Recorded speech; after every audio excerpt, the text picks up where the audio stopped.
إن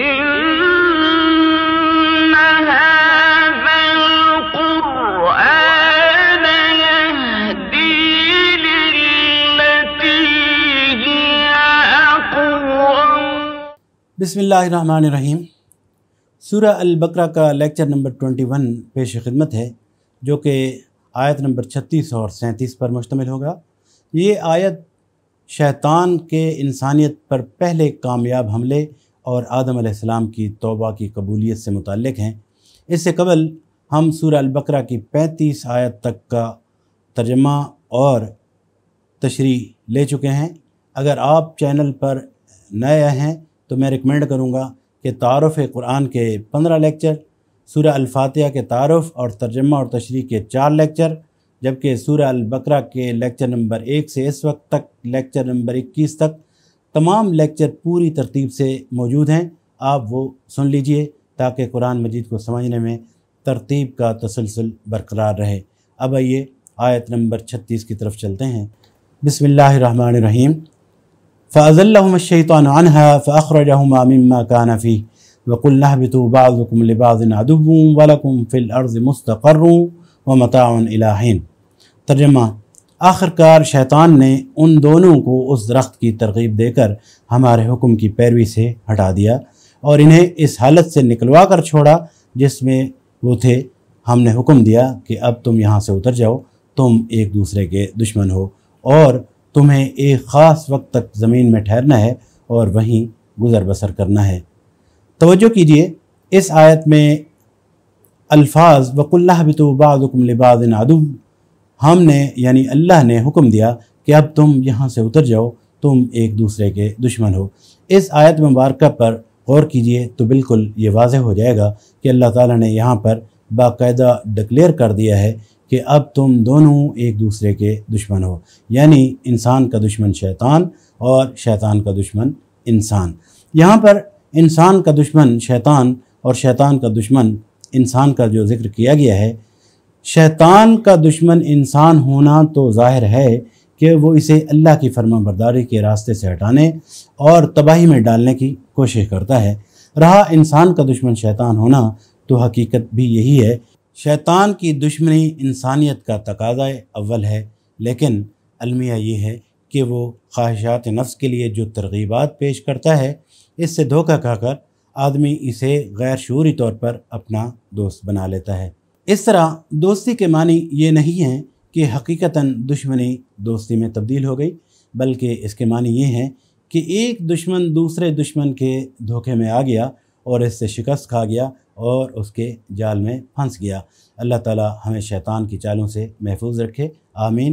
نیکسٹ آیت نمبر 37 ہے، 37 کی طرف چلتے ہیں۔ فَتَلَقَّىٰ آدَمُ مِن رَبِّهِ كَلِمَاتٍ فَتَابَ عَلَيْهِ إِنَّهُ هُوَ التَّوَّابُ الرَّحِيمُ۔ ترجمہ: اس وقت آدم نے اپنے رب سے چند کلمات سیکھ کر توبہ کی، جس کو اس کے رب نے قبول کر لیا، کیونکہ وہ بڑا معاف کرنے والا اور رحم کرنے والا ہے۔ یہ آیت مبارکہ انسانی مزاج کا عمومی عکس ہے، جس سے انسان کا واسطہ ارتکاب گناہ کے بعد انسان کے اندر پیدا ہوتا رہتا ہے۔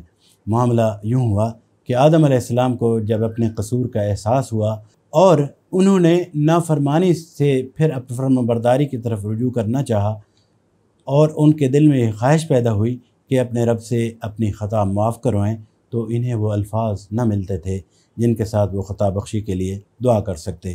اللہ تعالیٰ نے ان کے حال پر رحم فرما کر وہ الفاظ بتا دیے جن سے آدم علیہ السلام نے اللہ سے رجوع کیا۔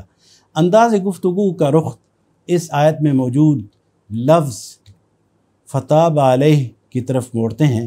فتاب علیہ کا مطلب اس نے توبہ کر لی۔ یہاں پر توبہ کرنے والے سے مراد آدم علیہ السلام ہیں۔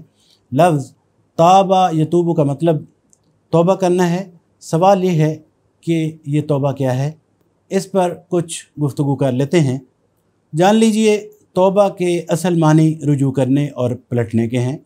بندہ کی طرف سے توبہ کے معنی یہ ہیں کہ وہ سرکشی سے باز آ گیا اور طریق بندگی کی طرف پلٹ آیا، اور اللہ تعالیٰ کی طرف سے توبہ کے معنی یہ ہیں کہ وہ اپنے شرمسار غلام کی طرف رحمت کے ساتھ متوجہ ہو گیا اور پھر سے نظر عنایت اس کی طرف مائل ہو گئی۔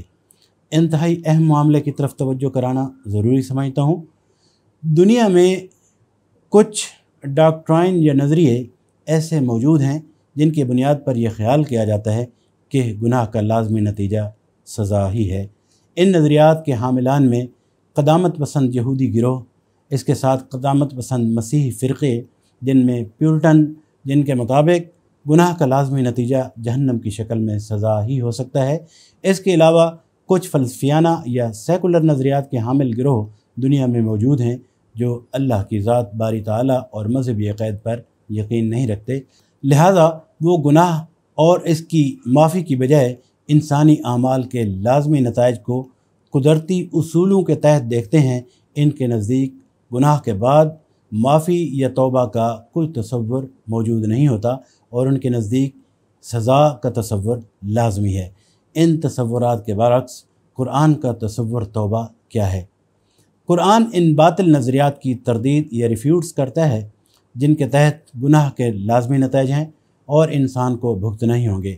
یہ باطل نظریات انسان کے اپنے خود ساختہ اور گمراہ کن نظریات ہیں، جن میں سے ایک بڑا اور گمراہ کن نظریہ یہ ہے کہ جو شخص ایک مرتبہ گناہ گارانہ زندگی میں مبتلا ہو گیا اس کو سزا مل کر ہی رہنی ہے۔ یہ ایسا غلط اور بیہودہ اور باطل نظریہ ہے جو کسی گناہ کے ارتکاب کرنے والے انسان کو ہمیشہ کے لیے مایوس کر دیتا ہے، اور اگر گناہ کا مرتکب ایسا شخص اپنی غلطی پر متنبہ یا اویئرنیس حاصل کرنے کے بعد وہ اپنے سابق گناہوں کی تلافی کرنا چاہے اور آئندہ کے لیے اصلاح کرنا چاہے تو مارکیٹ میں موجود انسانی خود ساختہ نظریات کی بنیاد پر ایسا گناہ گار انسان یہ سمجھ بیٹھتا ہے کہ اب اس کے بچنے کی کوئی امید باقی نہیں، جو کچھ وہ کر چکا ہے اس کے نتائج بہرحال اسے بھگتنا ہی ہوں گے، لہذا ان نظریات پر دھیان دینا بالکل غلط ہے۔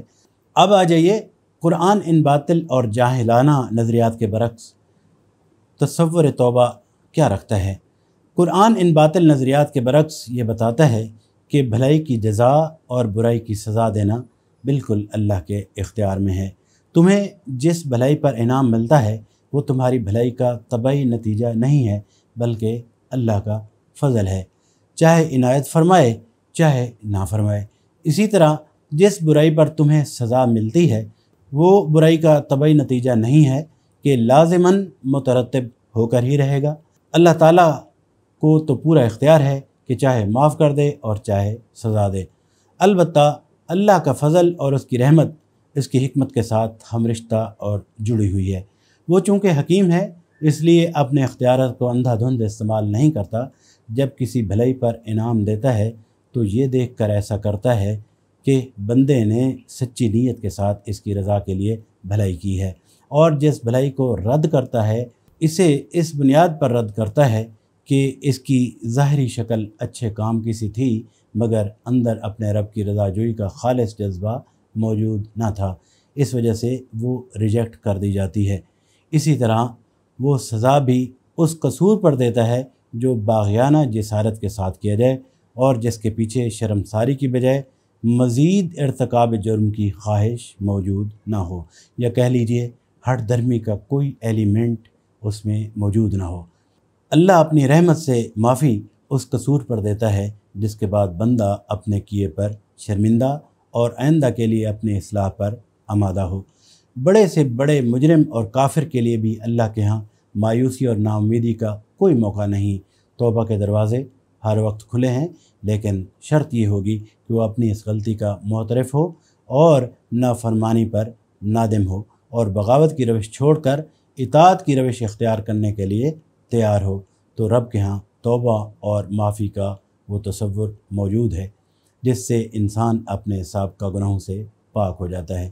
یہ ہے قرآن کا فلسفہ جو قرآن کے لازمی نتائج یعنی سزا کے تصور کو ہٹ کرتا ہے اور اولاد آدم کے کسی بھی انسان کو مایوس نہیں کرتا۔ اللہ تعالی ہمیں سچی توبہ کرنے اور رجوع اللہ کی مسلسل توفیق سے نوازے، آمین۔